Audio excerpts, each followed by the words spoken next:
Peter Schrager was going through his mock draft, and Xavier Worthy, the fastest guy in the history of the Combine, we had him on after the Combine, couldn't have been a nicer kid, someone to root for.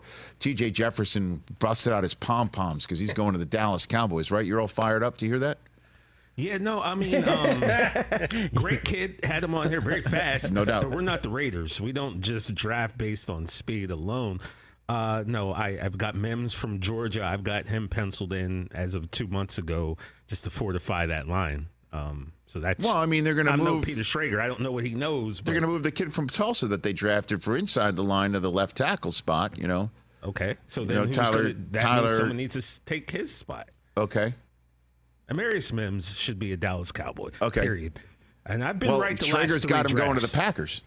Well, he's got him going to the Packers after you choose Xavier. Because what are you just gonna you're gonna go run in there with Brandon Cooks again? Why not? Okay. And he seems to think that the Cowboys are gonna get it done with Dak and CeeDee Lamb. Absolutely. I mean, think about this. But Rich, when has Jerry Jones ever not paid for a player that he wanted? Now he might do it on some weird time. Amari Cooper. Well, he's on the Cleveland Browns now. Apparently, he didn't want Amari Cooper. Well, apparently not. I mean, Amari Cooper, $20 million a year. You take a look at how much the wide receivers du jour are making.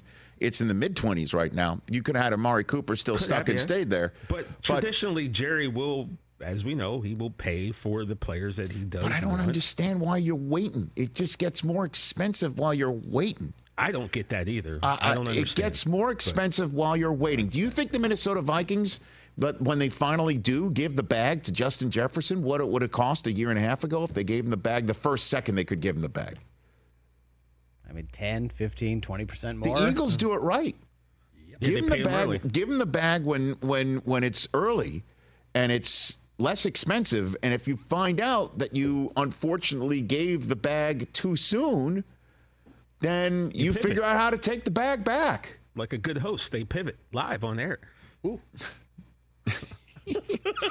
That's why I don't understand it. Like, the longer you wait to give CeeDee, what, you're waiting for Justin Jefferson to set the market? Look, who else are you waiting to set the market? You set the market. What Jerry needs to understand, right? Yesterday's price is not today's price. Eagles set the market with Jalen Hurts, and then the Ravens followed.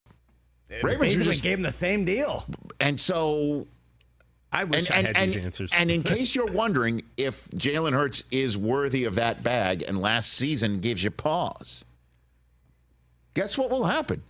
The Eagles will figure out where the inflection point is of the Jalen Hurts contract and pivot. And soon he'll be gone. He'll be somewhere else. He ain't going anywhere, though. I don't think so. I'm just using this as a point that you pay him early. That's the way you do it. Joe Banner comes on here all the time and pounds the table for that sort of thing. Mm-hmm. Yeah, I don't understand. Like, what are you waiting for? If you're hearing, they'll get it done eventually, then why didn't you get it done in March or late February when you could get it done and then have the flexibility to add to it? It's because I'm just wondering if this is going to be the conversation all year, here at least, is the way that the Cowboys front office reacted to being one and done by the Green Bay Packers wasn't like, okay, so the roster as it's currently formed and the coaching staff as it's currently formed, we need to tinker with it. We need to tinker with it, and we need to supplement it. If we like the core of it, we like the coach, and we like the core of it, let's supplement it in ways that the core needed the help based on the Packers' exposure of it.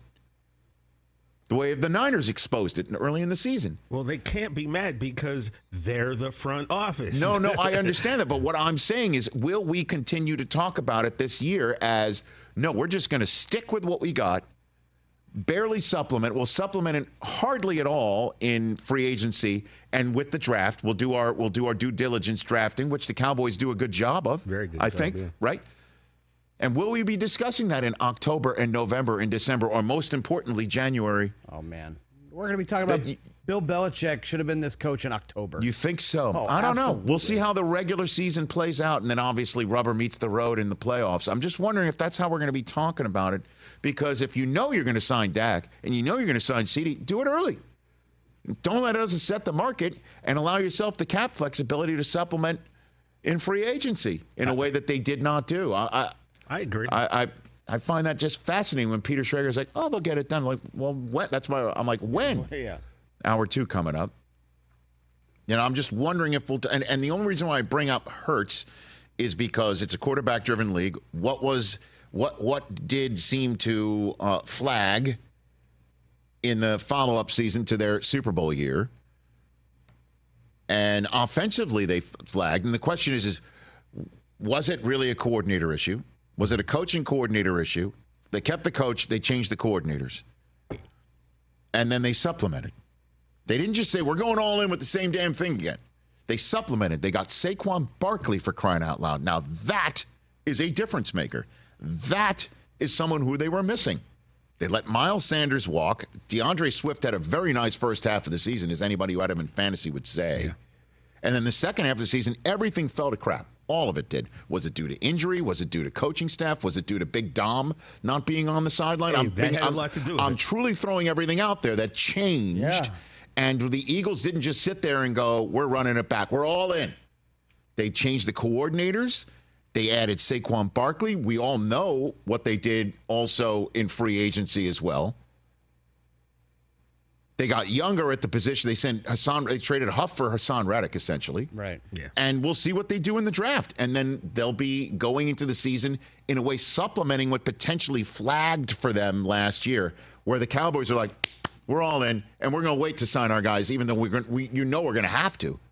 It's kind of wild. 2 different ways of doing it. We'll see who winds up on top. Catch the Rich Eisen Show every single day on the Roku channel, 12 to 3 Eastern, for free.